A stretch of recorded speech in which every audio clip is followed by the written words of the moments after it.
Welcome to the Pulse, where we keep our finger on the heartbeat of humanity's greatest leaps. The moon is no longer just a distant glowing orb, it's our next neighborhood.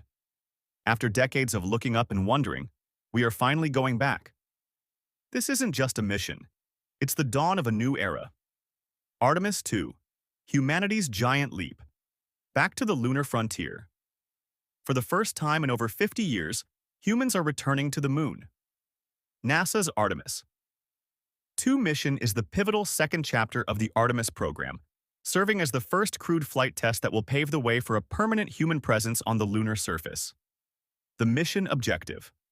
While Artemis I was an uncrewed stress test of the hardware, Artemis II is all about the human element. 4 astronauts will climb aboard the Orion spacecraft, strapped to the most powerful rocket ever built, the Space Launch System, SLS. The mission won't land on the moon just yet. Instead, it will perform a lunar flyby, taking the crew further into deep space than any human has traveled since the Apollo era. They will test life support systems, communication arrays, and navigation to ensure that when we do land with Artemis III, we can stay there safely. Meet the crew. A new era of explorers. What makes Artemis II truly historic is the diversity of its crew. Unlike the missions of the 60s and 70s, this crew represents all of humanity. Reed Wiseman, commander, a veteran NASA astronaut bringing years of leadership. Victor Glover, pilot, the first person of color to participate in a lunar mission.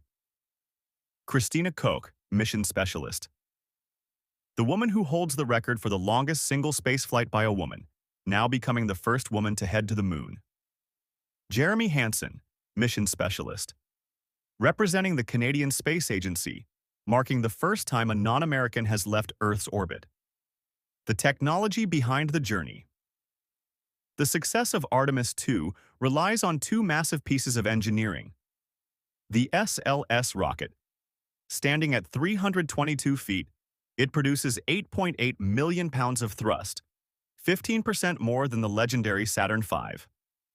The Orion spacecraft. Designed to protect the crew from the extreme radiation of deep space and the 5,000 degrees Fahrenheit, 2,760 degrees Celsius heat of re-entry into Earth's atmosphere. Why it matters. This isn't just about planting flags and leaving footprints. Artemis II is the proof of concept for the Lunar Gateway, a space station in lunar orbit, and eventually a base camp on the moon's south pole. By learning how to live and work on the moon, we are building the blueprint for the ultimate goal, Mars. The stars are no longer the limit, they are the destination. Stay tuned to The Pulse as we track every milestone of this historic journey.